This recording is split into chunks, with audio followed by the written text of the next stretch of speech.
Assalamualaikum warahmatullahi wabarakatuh. Sampurasun. Mugia Rahayu Sagung Dumadi. Salam damai seluruh alam. Teman-teman, mohon maaf jika di konten sebelumnya, konten jawaban misteri dan tuman menakutkan, pemaparan saya menimbulkan kepanikan, tanda tanya, atau prasangka. Mohon maaf. Saya tidak ada maksud untuk demikian. Apalagi berharap teman-teman yang menyaksikan konten saya menganggap saya hebat dan lain sebagainya. Tidak. Na'udzubillahi min dzalik. Bukan itu maksud saya. Saya hanya menyampaikan apa yang saya alami, dan yang saya sampaikan semua itu bukan kebenaran mutlak. Maka kaji dan olah kembali. Dengan leluasa hatimu merasa dan kedewasaanmu berpikir tanpa dikurungi nafsu angkara.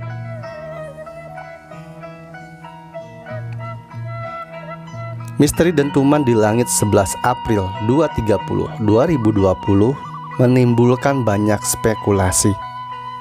Konon, para manusia yang dikatakan ahli dalam teknologi menyatakan itu tidak menimbulkan gempa atau tsunami.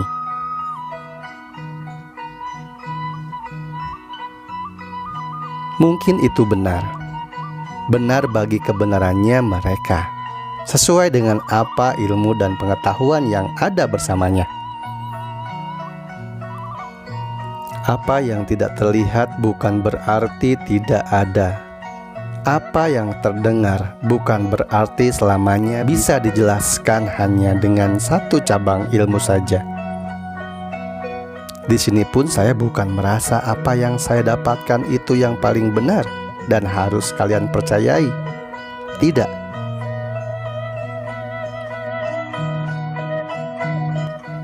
Karena ketika manusia sudah menganggap dirinya yang paling benar, maka dia berada pada kesalahan yang hakiki. Ketika manusia merasa dirinya paling pintar, maka kebodohan yang menguasai akal pikirnya dan membutakan mata hati. Apalagi ketika manusia merasa dirinya paling tinggi ilmunya, maka dia terperosok jauh lebih dalam ke dalam kegelapan tergelap dari diri dan tidak akan mampu mengenali kesejatian dirinya. Tertipu daya oleh permainan pikiran dan terombang-ambing ombak tak tentunya perasaan. Mohon maaf jika teman-teman merasa saya begitu, tapi bukan itu. Sungguh, saya hanya menyampaikan apa yang harus saya sampaikan. Tapi jangan mempercayai saya dan menganggap saya siapa-siapa. Jangan. Saya manusia biasa, seperti kalian juga. Bukan siapa-siapa. Saya tidak akan mengaku-ngaku apapun. Apa yang harus saya akui, sedangkan diri saya sendiri bukan milik saya. Tidak ada yang kita miliki. Semuanya milik Allah. Apapun yang ada dan diperoleh diri kita saat ini, kita hanya punya hak guna pakai saja, bukan sejatinya milik kita. Hak guna pakai inilah yang nanti dituntut pertanggungan jawabannya. Rasakan saja oleh perasaanmu getaran apa yang kalian peroleh di hati sanubari. Hati dan jiwa yang bersih tidak akan tertipu oleh siapapun, oleh apapun. Jika ada baiknya dari apa yang saya sampaikan, ambillah. Jika buruk, maka tinggalkanlah. Jangan mengotori pikiran dan hatimu sendiri. Karena di konten sebelumnya Banyak yang bertanya, apa yang harus dilakukan dengan terjadinya fenomena dentuman ini? Maka di konten ini saya akan sampaikan menurut saya. Inilah yang harus kita lakukan, insya Allah. Tapi tetap ingat, ini hanyalah referensi. Hanyalah referensi.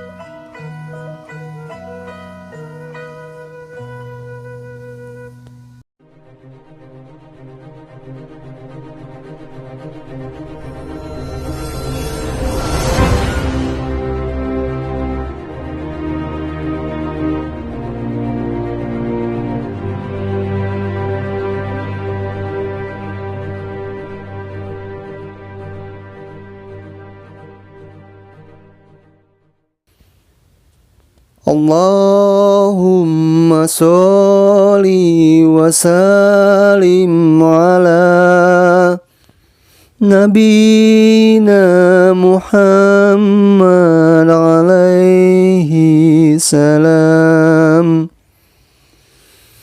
Salatan tandumu wa tuhda ilai Mamaroliya yali wa tulada dawam. Allahumma sholli wa sallim ala Nabina Muhammad alaihi salam. Salatan tandumu wa tuhda ilai Mamaroliya yali wa tulada dawam. Allahumma sholli wa sallim ala Nabina Muhammad alaihi salam. Salatan tandumu wa tuhda ilai Mamaroliya yali wa tulada dawam. Teman-teman, mari perbanyak sholawat, mari perbanyak istighfar, ibadah, dan mari kita perbaiki budi pekerti kita. Jagalah dirimu dan keluargamu dari api neraka. Itulah yang paling utama. Karena setiap orang bertanggung jawab atas segala apa yang dia perbuat. Setiap orang bertanggung jawab atas apa yang dipimpinnya. Setiap kita adalah pemimpin. Pemimpin bagi diri sendiri, keluarga, bangsa, dan negara. Pimpinlah dirimu sendiri dulu, baru kemudian memimpin untuk yang lain. Tugas saya hanya mengabarkan. Itu pun bagi yang mau menerima kabar. Saya hanya mengingatkan. Itu pun bagi yang mau diperingatkan. Mengenai dentuman menakutkan 11 April 2020, saya sampaikan bahwa pemicunya ada pengeboran panas bumi yang sudah dilakukan lama di Gunung Salak.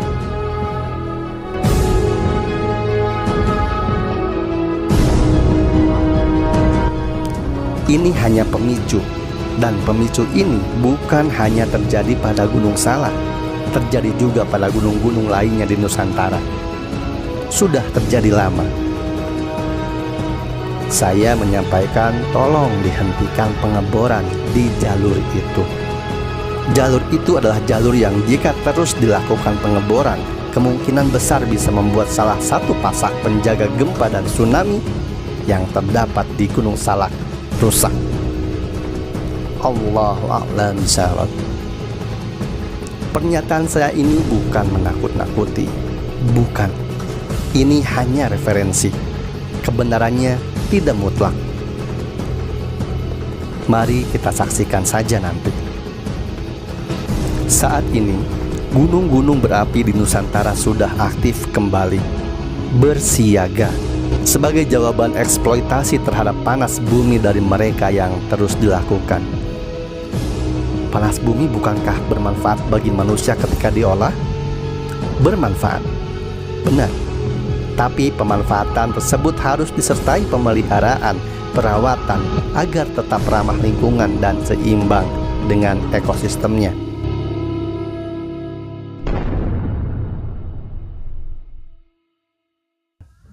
Ada tempat-tempat yang boleh dilakukan pengeboran, ada yang tidak. Jika di tempat yang tidak boleh, maka jangan paksakan. Nanti sumber daya untuk keberlangsungan hidup manusia menjadi habis.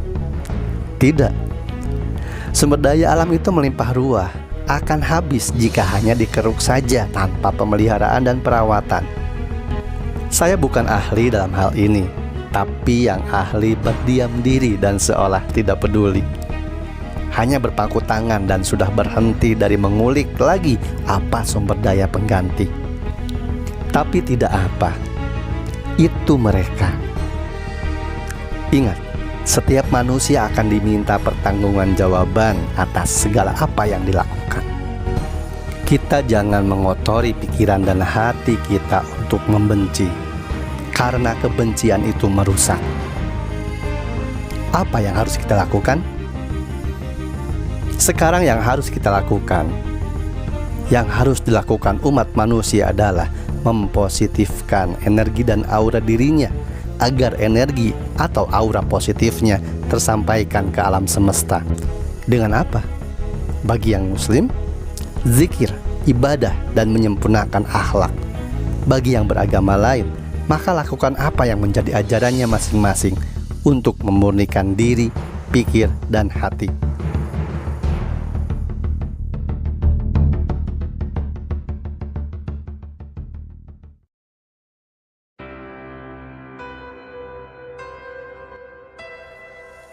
Mari kita saksikan bersama apa yang akan terjadi nanti, dengan tetap berprasangka baik kepada Tuhan Sang Pemilik semesta alam.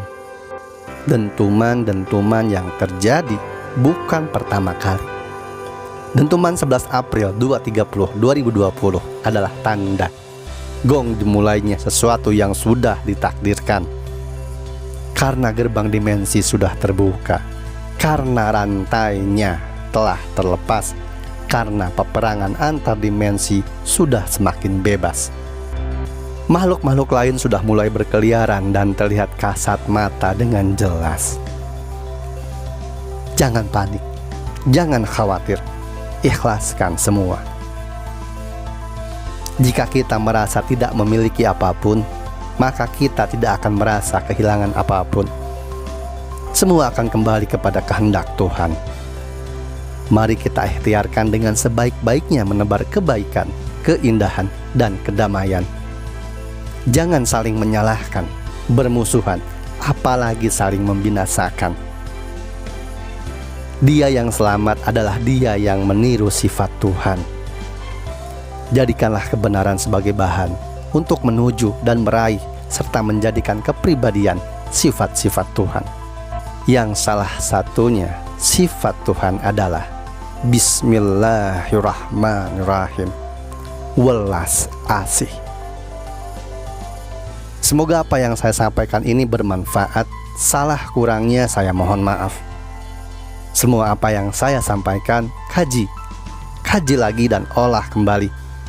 Ingat, jangan terjebak dengan apa yang terlihat dan terpikirkan saja, tapi telusuri inti dari apa yang terlihat dan terasa. Ini hanyalah referensi semata. Ada baiknya, ambil. Jika buruk, abaikan saja. Jangan kotori hati dan pikiran kalian. Hati-hatilah. Jaga hati, jaga pikir, jaga rasa. Dan jangan takut. Saya Reza Rahasia, rahmat berkah melimpah untuk kita semua. Wassalamualaikum warahmatullahi wabarakatuh. Salam damai seluruh alam.